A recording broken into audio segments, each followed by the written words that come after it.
She pushes back, literally pushing Sheldon away from her after getting poked in the eye. It's a natural reaction when someone just jabbed their finger into your eye socket. Any human being would react the same way. The crowd erupts because everyone saw what really happened, but somehow the referees are about to make this whole situation worse. I mean, is that displacement? I think it is. Oh, and Marina Mabry's going to get ejected. If the officials saw that, Marina Mabry is going to get ejected. Well, they're going to go and look at it.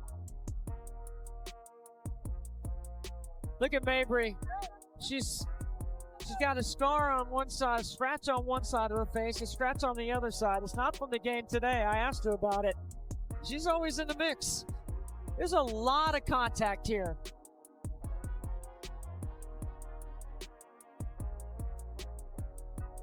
There's a scrape across the face. That's what Clark didn't like. Clark is standing there holding her eye, clearly the victim of a dangerous play, but the officials are reaching for their whistles. The arena is buzzing with confusion and anger. Fans are pointing at the replay boards, showing the obvious eye poke that started everything. But the refs have their minds made up. They hit Clark with a technical foul for pushing back after getting her eye poked. A technical foul for defending herself after someone poked her in the eye. The decision made absolutely no sense to anyone watching.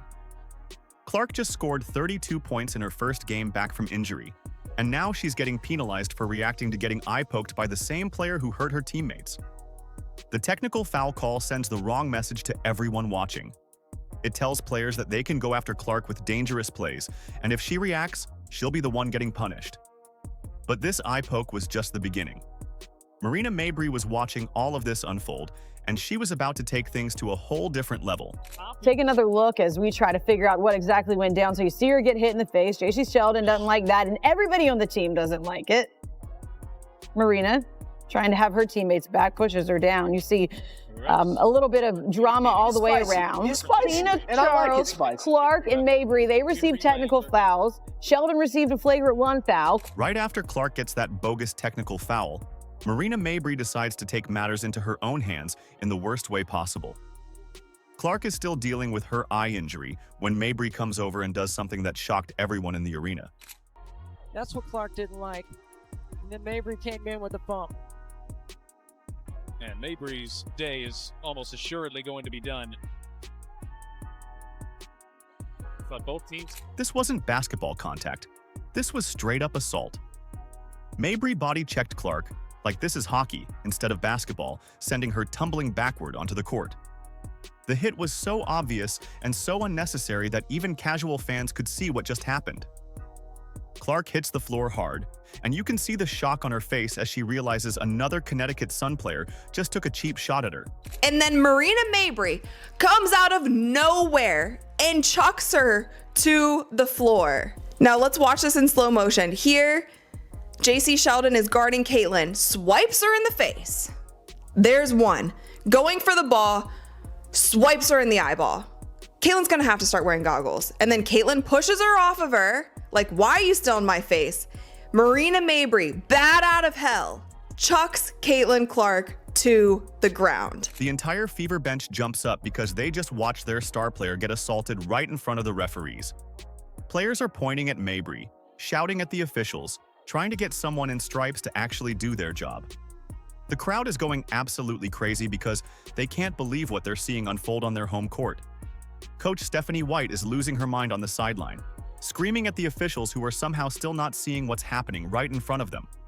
She's gesturing wildly, pointing at Mabry, trying to get the refs to understand that this has gone way beyond normal basketball contact. White knows her player just got targeted again, and the officials are about to blow another call. Now after this, you guys, of course, the referees are going to review the play because that's a lot of contact going on right there. That's a lot of unnecessary contact. That's a lot of non-basketball contact happening during this play, right? So the 3 referees that I like to say, they got them straight out of Sephora because I don't think these referees have ever refereed a professional basketball game in their life. They took these referees, they were at the monitor, they looked at it for, I'm not even exaggerating, you guys, like 15 minutes. 15 minutes they are watching this play over and over. The refs give Mabry just a common technical foul, the same penalty they gave Clark for defending herself after getting eye poked. Think about that for a second. Clark gets her eye poked and pushes the player away. Technical foul. Mabry body checks Clark to the ground in retaliation. Same technical foul. The math doesn't add up, and everyone in the building knows it. The announcers here are saying, of course, Marina Mabry is going to get ejected because that was unwarranted. She literally came out of nowhere and chucked Caitlin Clark.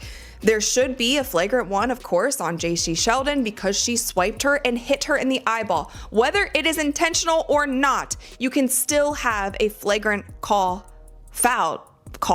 a flagrant foul called on you, whether you are trying to intentionally hurt somebody or not.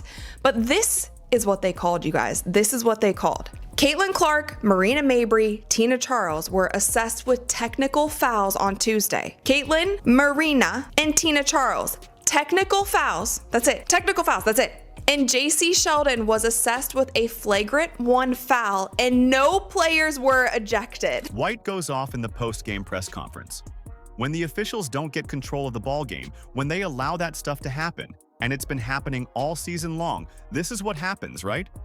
She's had enough of watching her players get targeted while the officials stand around doing nothing. When the officials don't get control of the ball game, when they allow that stuff to happen, and it's been happening all season long. All season long. It's not just this game, it's been happening all season long. This is what happens, right? This is what happens. You've got competitive women who are the best in the world at what they do, right? And when you allow them to play physical and you allow these things to happen, they're going to compete. And they're going to have their teammates' backs. It's exactly what you expect, right? Out of fierce competition. So I started talking to the officials in the first quarter, and we knew this was going to happen. You could tell it was going to happen. So they got to get control of it. They got to be better. The message was crystal clear at this point. The officials weren't going to protect Clark, so her teammates would have to do it themselves. Sophie Cunningham was watching all of this unfold from the bench, and she was about to make sure everyone understood that nobody messes with her teammate. Final minute of the game, Fever is up big at 87-70, and Sophie Cunningham sees JC Sheldon with the ball one more time. The clock is ticking down, but Cunningham isn't thinking about the score anymore. She's thinking about May 30th when she got hurt. She's thinking about watching Clark get her eye poked with no real consequences. She's thinking about Marina Mabry body checking her teammate to the ground. So now let's talk about Sophie Cunningham. At the end of the game, JC Sheldon is going for a fast break layup and Sophie Cunningham is running with her.